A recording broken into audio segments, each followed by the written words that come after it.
Shri Guranga Guru Srila Prabhupada. Om Namo Bhagavate Vasudevaya. Om Namo Bhagavate Vasudevaya. Om Namo Bhagavate Vasudevaya. Namo Om Vishnu Padaya Krishna Prasthaya Bhutale Śrīmate Bhaktivedanta Swami Nitinamane Namaste Saraswati Deve Gauravani Prachadane Nirvashesha Shunyavadi Paschatadesha Chadane Shri Krishna Chaitanya Prabhu Nityananda Sri Advaita Gadadhara Shri Vasudhi Gaur Bhaktivedanta Hare Krishna Krishna Krishna Hare Hare Hare Rama Rama Rama Hare Hare. Reading from Śrīmad Bhāgavatam, Canto 8, Chapter 24, Verse 31. Sri Sukha Uvacha Iti Bruvanam Nirpatim Jagatpati Sajavratam Matsyavapurju Garchaye Vihartu Kama Pralayarnave Bravit Chikisha Ekanta Jana Priya Priyam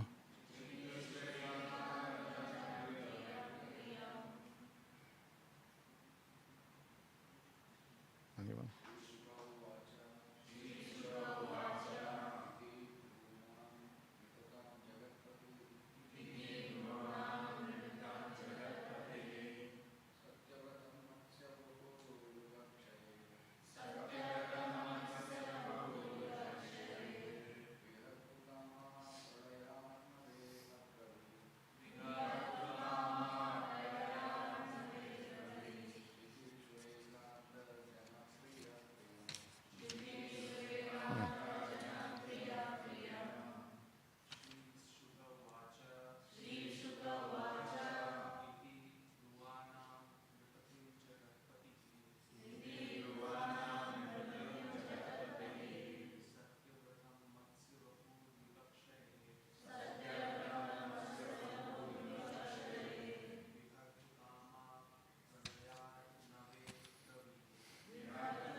Vaishnavis.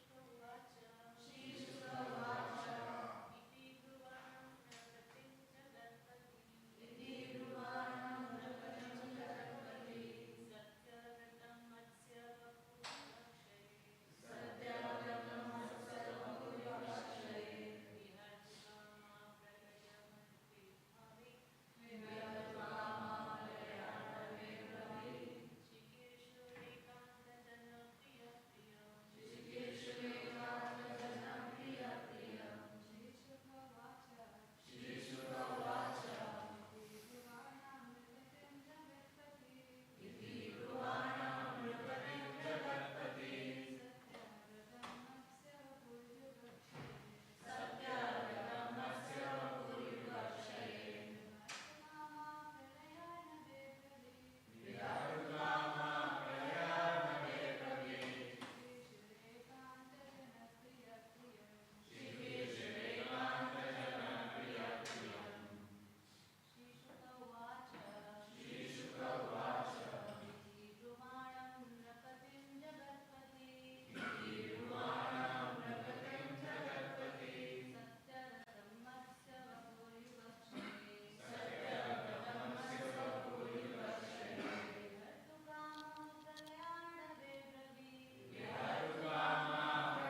Sri Sukha Uvacha.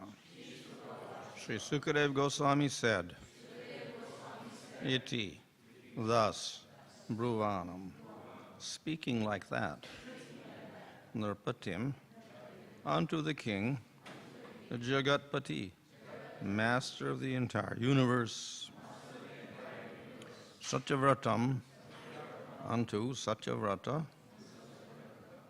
Matsyavapu, the Lord who had assumed the form of a fish,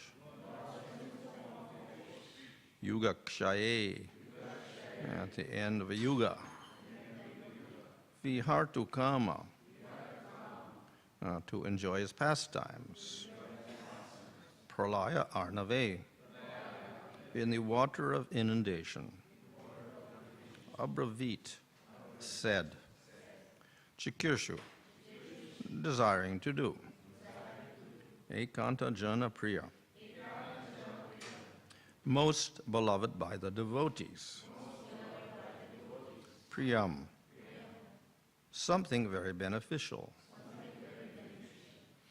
Translation, Sukadeva Goswami said, when King Satyavrata spoke in this way, the Supreme Personality of Godhead, who at the end of the Yuga has assumed the form of a fish to benefit his devotee and enjoy his pastimes in the water of inundation, responded as follows. Text 22, the Supreme Personality of Godhead said, O King, who can subdue your enemies, on the seventh day from today, the three worlds, Bhu, Bhuva, and Sva, will all merge into the water inundation. When all the three worlds merge into the water, a large boat sent by me will appear before you. Therefore, O King, you shall collect all types of herbs and seeds and load them on that great boat. Then, accompanied by the 7 rishis and surrounded by all kinds of living entities, you shall get aboard that boat.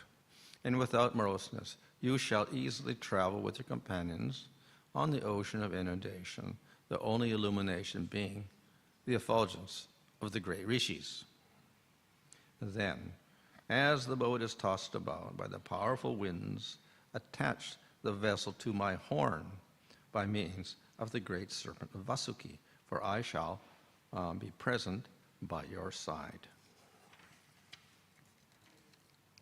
Pulling the boat with you and all the rishis in it, O king, I shall travel in the water of devastation until the night of Lord Brahma's slumber is over. Purport, this particular devastation actually took place not during the night of Lord Brahma, but during his day, for it was during the time of Chakshusha Manu.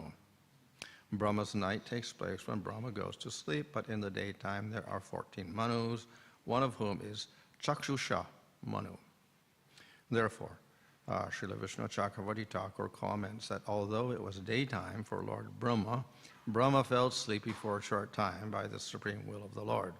This short period is regarded as Lord Brahma's night. This has been elaborately discussed by Srila Rupa Goswami in his Lagu Bhagavatamrita. The following is a summary of analysis. Because Agastya Muni cursed Swayambhuva Manu during the time of Swayambhuva Manu, a devastation took place. This devastation is mentioned in the Matsya Purana. During the time of Chakshusha Manu, by the supreme will of the Lord, there was suddenly another pralaya, or devastation. This is mentioned by Markandeya Rishi in Vishnu Dharmottara.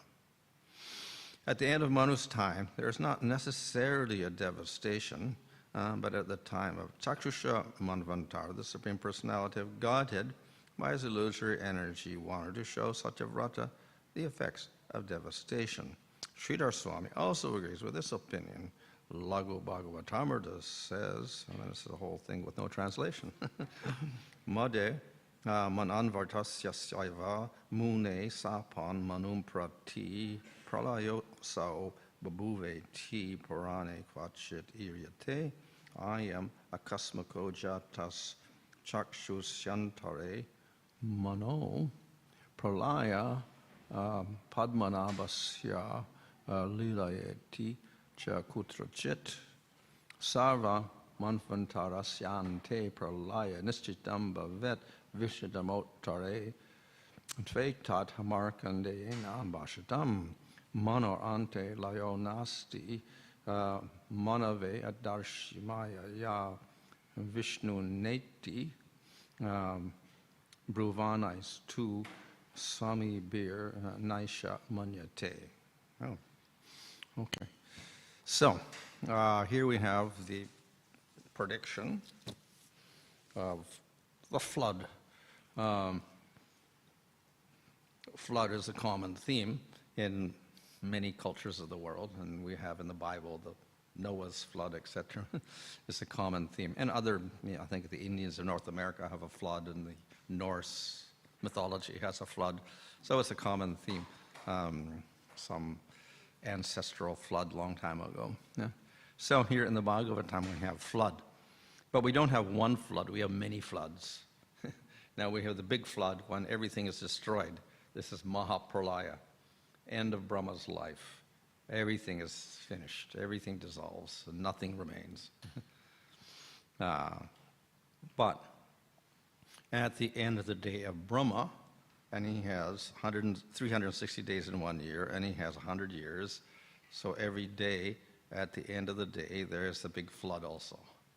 It's not a complete devastation, but there's a flood that covers even Svargaloka. And all the water goes up like that, and it's rain, rain, rain. And then there's the night of Brahma, and everybody goes to sleep, including Brahma. Then he wakes up, and the flood goes down, and then everything is restored. So it's a partial devastation. Then there's another type of devastation, which is described after the Manvantara periods. So within the daytime of Brahma, there are 14 divisions.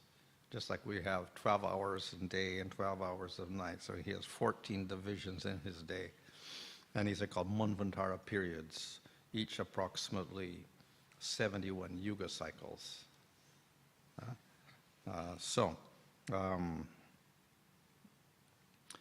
These cycles, after each cycle, there's a new Manvantara period.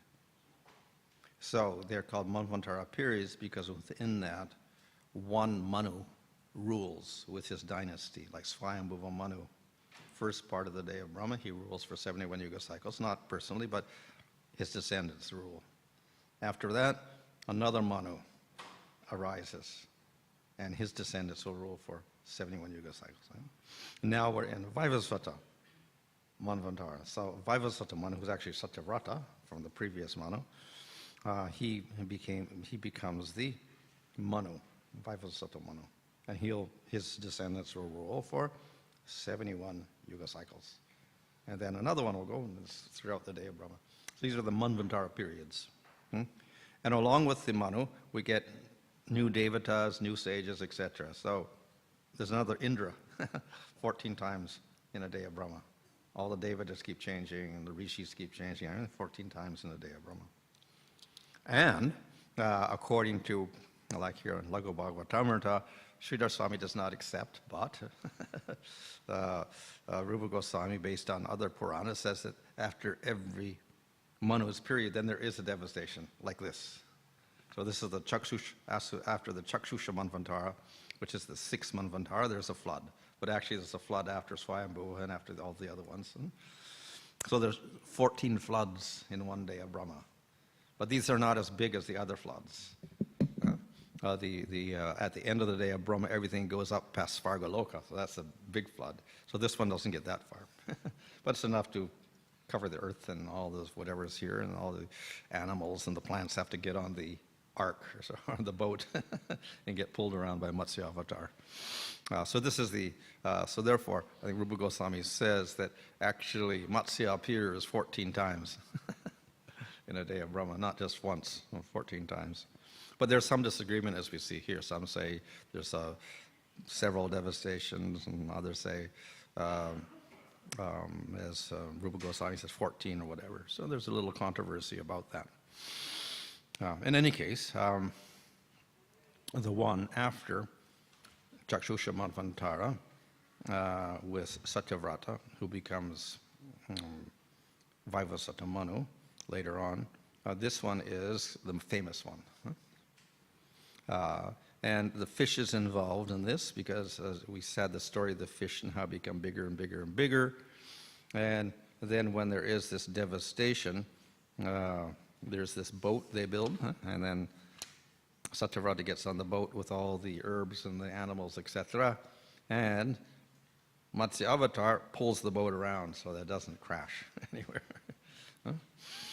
So that's how Matsya appears, and that's his function. And he is an avatar of the Supreme Lord. So the idea here is that, as explained in this verse here, the Lord appears for the benefit of the living entities. He is very dear to them, and the devotees are dear to the Lord. So that's one aspect. Because of the flood, there has to be some sort of preservation. So then normal human beings can't do that, and even Bhanu cannot do that by himself. So Supreme Lord makes this arrangement in which he arranges for the boat, and he carries the boat around, and it survives the flood. And when the next Manvantara starts, Vajrasata Manvantara starts, everything can again grow, and the animals can be there, human beings can survive. So this is a way in which the Lord protects the living entities on the earth. One of the topics of Bhagavatam, of course, is Poshana. There are 10 topics: creation, subcreation, and sthana, the geography. And then one of the topics after that is Poshana, how the Lord protects the living entities within the universe. And so he not only puts them all there through Lord Brahma, etc., and makes some planets and whatnot, but he protects them and preserves them in different ways. So this is one way. He saves them during the flood as an avatar. There are other ways as well. And one of the ways described in the 6th canto is the name of the Lord. The Lord may not be personally present, but he appears as the name. And the name of the Lord protects the living entities. So that is illustrated by the case of Ajamil. So, of course, Ajamil was not a nice living entity. He was a sinful crook or whatever, gangster, and killing people or robbing people and whatever, and, full of adharma.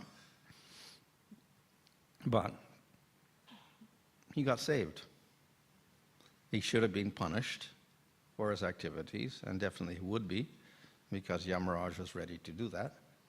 But he wasn't punished. So he was saved. But of course we can say why he should get saved, because he was so sinful and guilty, etc. Answer was, the Lord is very merciful. Why? Because he chanted the name of the Lord. So the Lord, that's how the Lord protects people in the material world, even if they're not so nice people, by his name. Of course we know that sometimes the Lord comes and he kills people. Lord comes as Nrsimhadev and kills Hiranyakasipu. Krishna comes and kills Kamsa and Aghasura and all the demons. But sometimes the Lord is very merciful also, even to the demons. Now, of course, when he kills Shishupala, he goes to Vaikuntha. So, and here we see how even if the Lord is not personally present, something miraculous happens. He is free from all of his bad karma, in spite of the fact that even Yamaraj thought, no, he should be punished because he is guilty.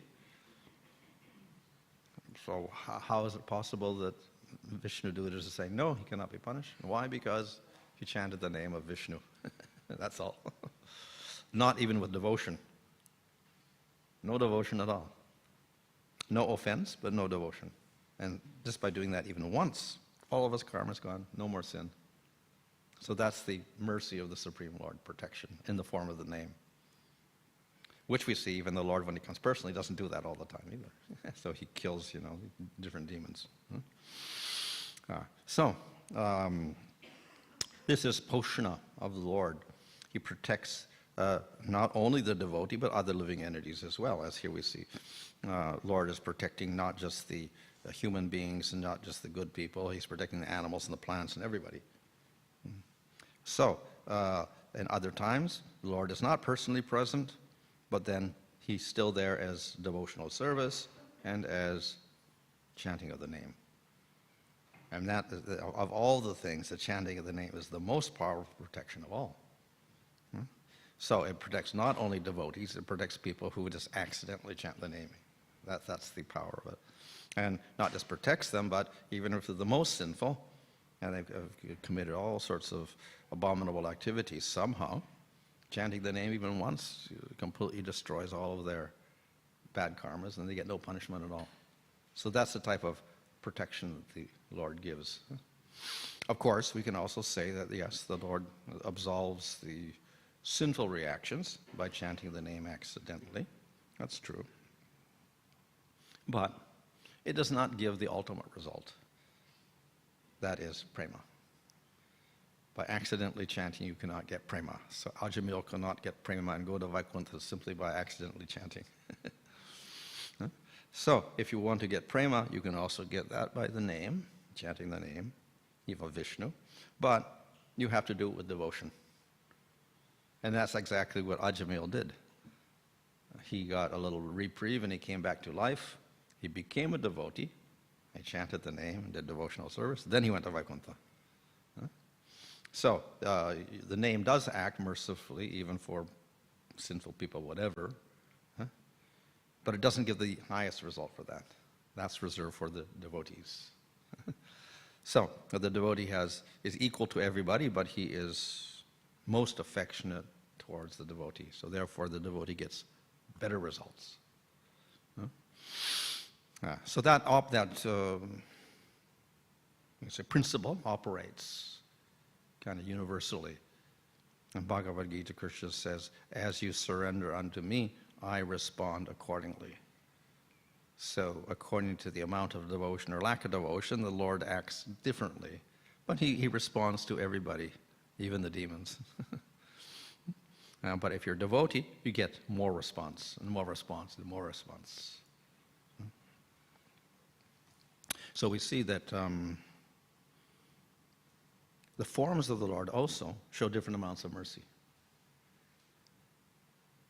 Of course, the Lord in any form is very merciful and affectionate towards devotees. Any form of the Lord is called Bhaktivatsala. But Krishna as Swayam Bhagavan manifests more qualities and more mercy. That's what distinguishes Krishna from everybody else. And in this sense, he's the ultimate protector of everybody. So that's illustrated by the fact that whatever mercy any other form of the Lord can give, Krishna also gives that mercy, but he gives even more mercy. That's illustrated in the story of Nrsimhadev and Hiranyakasipu. So Hiranyakasipu was a big demon, harasses Prahlad. So Nrsimhadev is very angry, but he's also very merciful, because Lord in all cases doesn't really have anger. So when he kills Hiranyakasipu, Hiranyakasipu doesn't have to suffer anymore. And actually gets a reward. What's his reward? He becomes Ravana, and he gets to enjoy nicely again. So this is the nature of the Lord. This is one of the qualities that distinguish Vishnu from Shiva. When the Lord kills a demon, the demon doesn't get a bad result. He doesn't go to hell, whatever. He gets a nice enjoyment. So he enjoys his Ravana. Ravana was killed by Rama. Again, of course he's wicked also. He did so many bad activities, and he kidnapped Sita, etc. But he didn't go to hell. What happened? He became Shishupala. And again he enjoyed. Because this is the nature of the Lord. He doesn't punish the demon, actually, when he kills him. He gets a nice result like that. When Krishna killed Shishupala, what happened? He also didn't have to suffer. But what happened? He went to Vaikuntha. Got better result. So in other words, Krishna is more merciful. He doesn't just give you a nice position in the material world with the demon, but if he kills a demon, they can even go to Vaikuntha. And we see that's the case of Putana as well, or Aghasur. They went to Vaikuntha. Now, normally, the forms of the Lord, they kill a demon, and they get some elevation in the material world and enjoy nicely. When Krishna kills a demon, they get mukti, or they get to Vaikuntha. That's the speciality of Krishna. He gives more mercy. So, this is the protection of the Supreme Lord. How he, even for the demons, he gives some very nice results. But Krishna, of course, is the most exalted of all. So when Krishna kills a demon, they can get liberation, or they go to the spiritual world. That's remarkable. Huh? So, in this way, the Lord is Bhakta Vatsala, but as Krishna, he's very, very special. He shows warm mercy. So all these forms of the Lord are merciful. They all give protection. They all help the living entities. And here we see that Matsya avatars helping out by preserving all the living entities and saving Satyavrata and installing him later as the Manu and Vaivasvata Manvantara. In this way, the Lord performs his activities. Nevertheless, of all the personalities who protect, Krishna is the ultimate.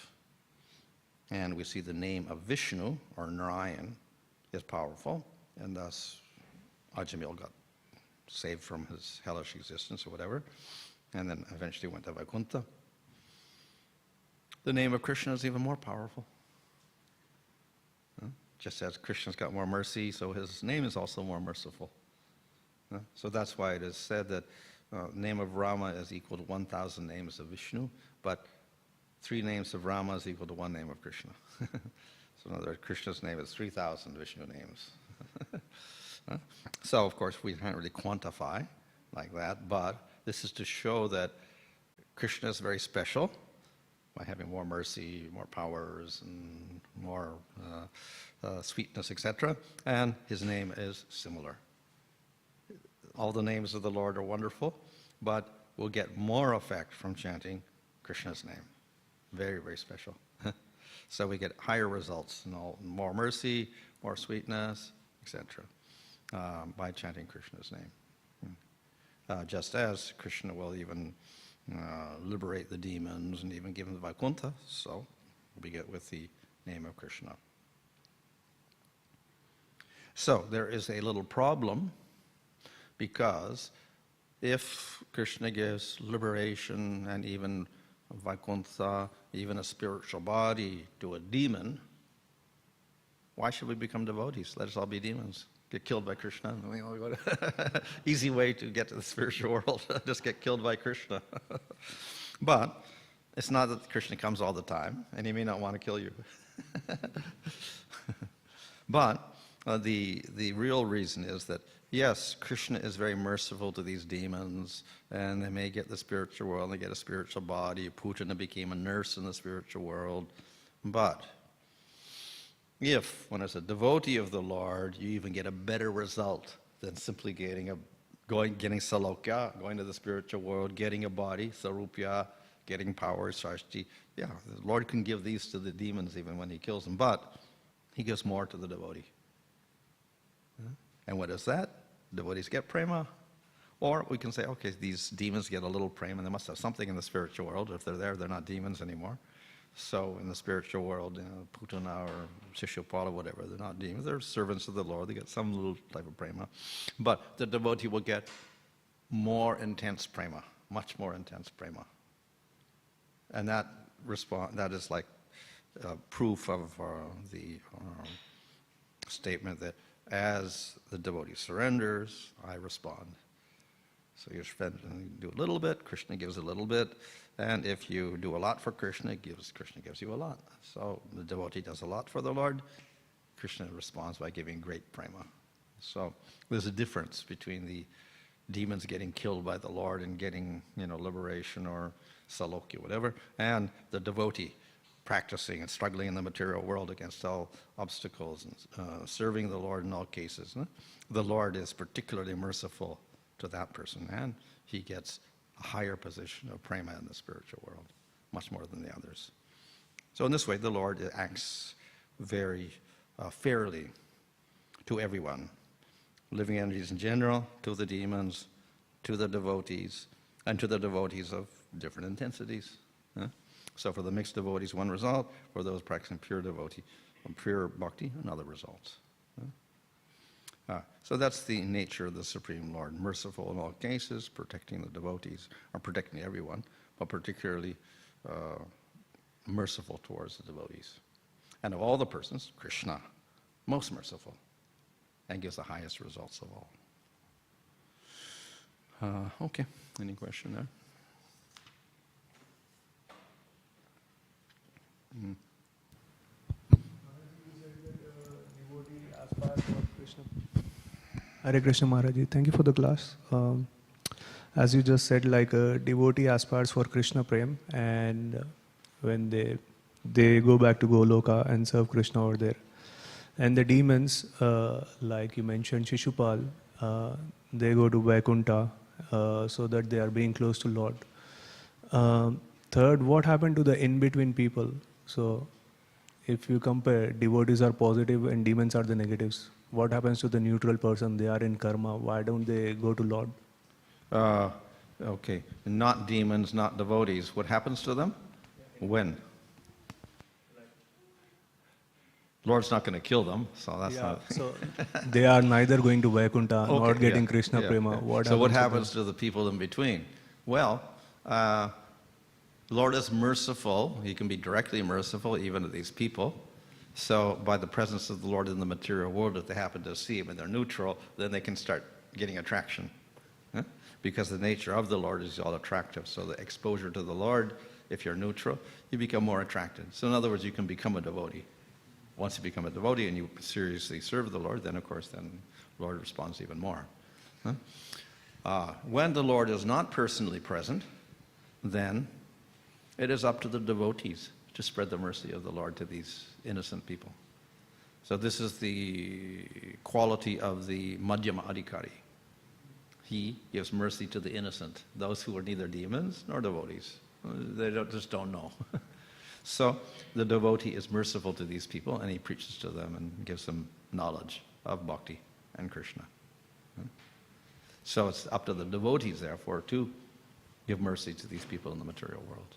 So that's the normal way in which the innocent people, the neutral people, get progress through the mercy of devotees. And that's why devotees are to be worshipped, because they're the ones that give the mercy of the Lord to people in the material world. Lord is not present all the time, maybe once every yuga, 400,000 years, 500,000 years, 600,000 years, million years between the appearance of the Lord. So he's not giving the mercy all the time. But devotees give the mercy to the innocent people. So that's how they get progress. Thank you, Maharaj.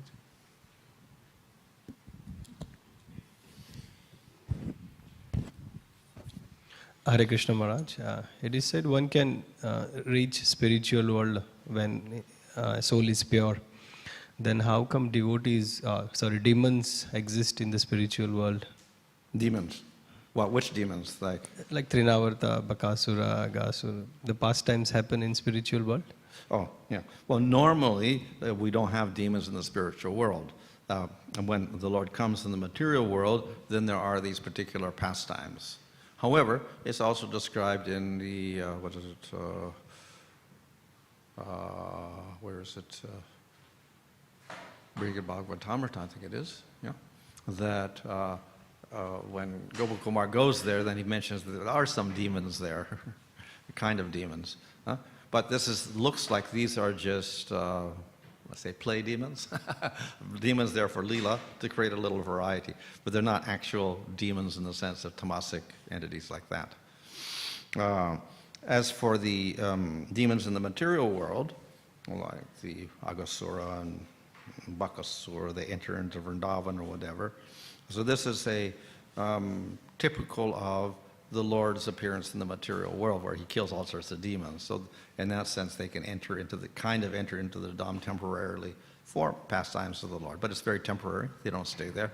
And then they get killed or kicked out or whatever. Hare Krishna Maharaj. This pralaya happened towards the end of the Chakshusha Manvantara. And is it chronological that Vamanadeva appeared in the same Manvantara, Chakshusha? And overall, Bhagavatam from third canto onwards, is it kind of chronologically going in a day of Brahma? Is it like that, or? It's more or less chronological, in terms of Manvantaras. Yeah? So we start out with Swayambhuva Manvantara in third canto, and then we go on to that. And here we're in Chakshusha Manvantara in the eighth canto, and then I guess into Vaivasutta Manvantara, and then we get into ninth canto, we get Rama and stuff. That's all in Vaivasutta Manvantara and different yuga cycles, etc. So basically chronological.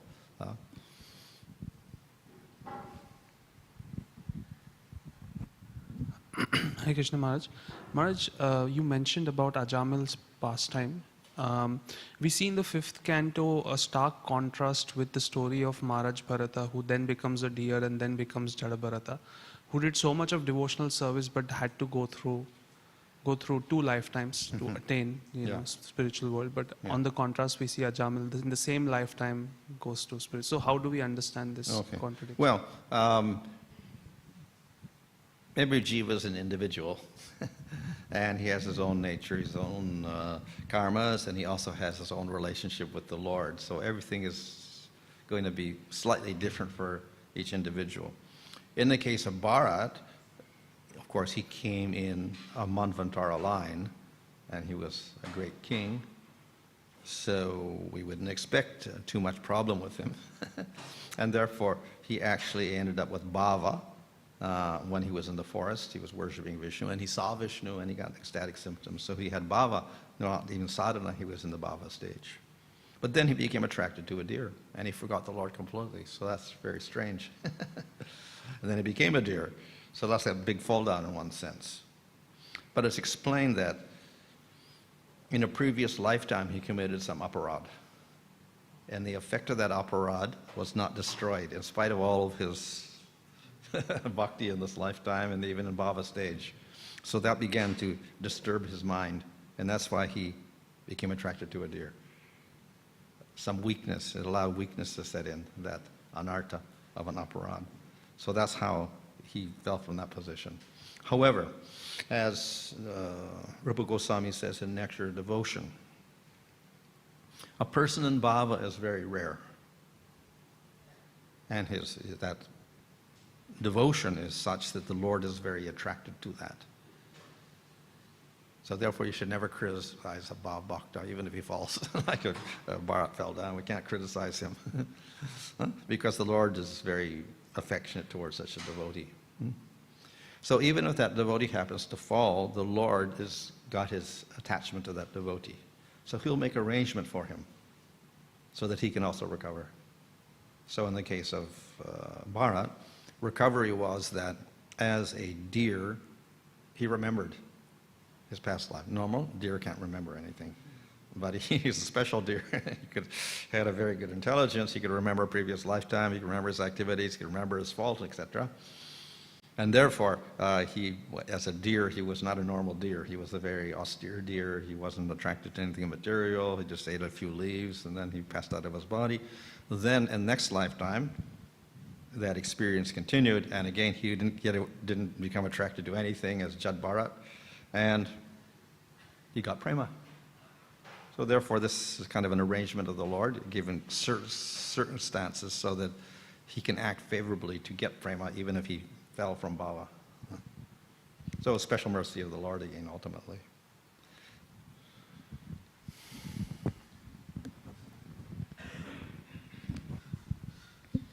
Hare Krishna Maharaj, thank you for a wonderful class.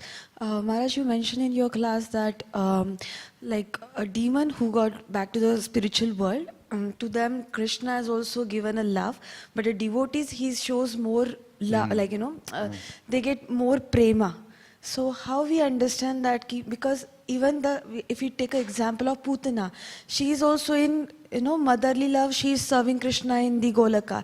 So even the other devotee who got love for Krishna, it's like how to compare that? Like both are seeing Krishna, both are like being with Krishna.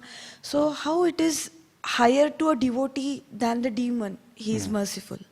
Yeah, so various people can get to the spiritual world, including some of not all the demons, but some of them, by Krishna's special mercy they get there. But as we see in the case of Putana, yes, she went to the spiritual world, and she got because she had acted like a mother and disguised herself as a nice gopi and tried to feed Krishna her poison, her breast, kind of like a mother. Krishna said, okay, give her some spiritual body in the spiritual world. So she became a nurse in the spiritual world. Yeah? So she has that position, but it's a little bit indirect, her relationship with the Lord, not a direct mother or anything like that. Yeah? So if we practice even mixed bhakti, we have a little karma yoga mixed with our bhakti, a little material attachment, and that doesn't go away. And we progress and progress and progress, and eventually we get rid of all of our, anarthas, etc. We can also go to the spiritual world and get something better than Svargaloka or Brahmaloka or even Mukti, because we're worshiping the Lord. So we can get to the spiritual world also, but without the material desires anymore. But, so we get Salokya and Sarupya. We get a nice form, a spiritual form, Vaikuntha or whatever. Some relationship with the Lord because we did bhakti, but it's not so strong because we had that mixture in our bhakti in the beginning. So there's various people in the spiritual world. Some are in Shantarasa or weak Shantarasa. Some are in stronger rasas like Dasa, etc. And some, of course, we worship Krishna, then we can get up to Madhurya rasa. So according to the way in which we do our sadhana, we get different results. So we do a mixed type of sadhana with a weak bhakti, a little bit weak bhakti. We get to the spiritual world, but it is a weaker relationship with the Lord. So it is like a weak Shantarasa or something like that. Yes, we're in the spiritual world, we've got our body, but it's a weak relationship. And we may see the Lord, but generally we just meditate on the Lord and serve Him mentally or something. So the devotees, of course, have direct service to the Lord. Maharaj, sorry, just extended question to it. Is that like every soul has their own position in the spiritual world? Like everyone has their own rupa. Like once you go there, you get like what you have left, like whatever the swarupa you have there. So is it that whatever bhakti we will do and that kind of swarupa you will get in Golaka, or it is already pre-decided? We, according to our desire and our practice, we get a result. Just as if you study for medicine, then you can get a medical degree and become a doctor. So if we worship Nrsimhadev, for instance, and become a devotee of Nrsimhadev, we go to Nrsimhadev and Dasya Rasa. We worship Krishna, we go to Krishna. And of course, with Krishna, we get a little choice of rasa, unlike with Vishnu or Nrsimhadev, all Dasya Rasa. So we have a choice. You worship Krishna in Dasya Rasa, you become a servant of Krishna in the spiritual world. If you worship in Sakya Rasa, you become a cowherd boy or a friend or like Arjuna or whatever. And if you do Madhurya Rasa, you become a Manjari or a Gopi or whatever. So according to our sadhana, we concentrate on this for several lifetimes, then Krishna fulfills that desire. And that's what we get in the spiritual world. Once we get it, it's eternal. No beginning, no end. Okay. Thank you, Maharaj.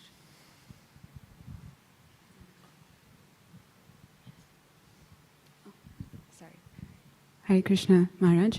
You mentioned that the devotees are worshipable because they give mercy to the innocent souls. So what does it mean when we say Vancha Kalpataru Bhairascha? So we say the devotees are like desire trees, they fulfill all the desires. What does that actually mean? You mean, why don't they give mercy to the demons also? If they're kalpa-vrikshas? Is that the idea? Is that the question? What does it mean to be like a kalpa-vriksha? Well, yeah, the devotees are merciful to everyone. And Krishna is merciful to everyone also, but it's like the rain falls everywhere, but if it falls in the desert, nothing really happens. If it falls on the rocks, nothing blossoms or whatever like that. So it's a little bit of a waste of time. So the devotees are all merciful, but at the same time, we're also advised to don't preach to the demons because it becomes an offense. So we avoid them in one sense. But still we're merciful to them. We have nothing against them, but it's just a waste of time, and they may get further up a rod if we preach to them. So all we can do is give mercy in another way without preaching. That is, without their knowing, they can be engaged in devotional service, take prasadam, or I don't know, hear the name or whatever. So we don't preach directly. But nevertheless, we're merciful even to the demons. And we have no animosity or anger or whatever against anyone in the material world. Thank you. Hare Krishna Maharaj. In the canto, the first canto, in the conversation between Narada Muni and Vyasadeva, Narada Muni is discussing his previous life. And at his previous life, he attained a spiritual body. And then after attaining the spiritual body, he merges back into Vishnu, including with Brahma. So how do we understand this? That he's already attained the spiritual body, but then he also merges. So, of course, that story itself, actually Narada, when he has an eternal body in the spiritual world also.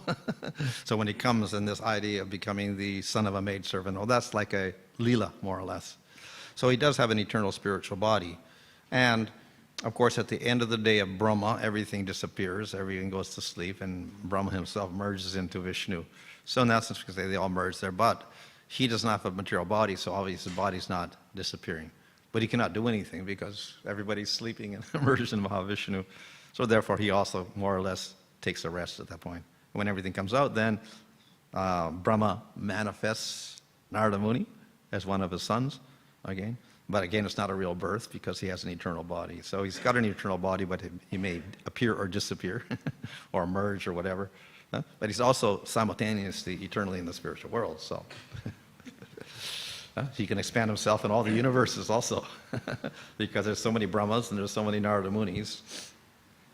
But unlike Brahmas, there's so many Brahmas that are all individual jivas in universes.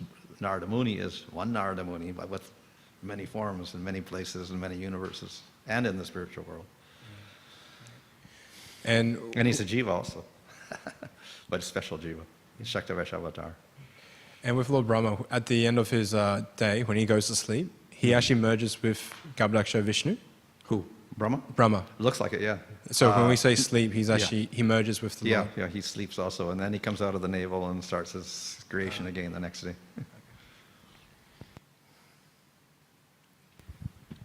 Hare Krishna Maharaj. Can we say that in the Noah's Ark story in the Bible is the same as the Matsya pastime, except they just cut out Matsya from it? Who's that? In the Bible? Oh, the Bible, same story? Yeah, but they just cut out Matsya. Well, as I said, the story of the flood is there in many places. And of course, in Noah's flood, there's an ark, there's a boat also, and all these. So it's very similar to this, where they all get in the thing, but there's no fish there, whatever like that. So yeah, we can say there's similarity, and there's similarity with other stories also in other cultures of the world, the big flood or whatever like that. I don't think they have a fish also in the other ones, but certainly the flood is there. In this case, as I said, the form of Matsya is very convenient, because everything is water, so then it's suitable for the Lord to take a fish form in the water and pull the boat around like that, because the fish is at home in the water. So this is a display of the Lord's power to, adapt to the situation and save the living entities. And also, for some reason, I thought that Jagai and Madhai were here in Nikeshpu and here in Yaksha. Is that true?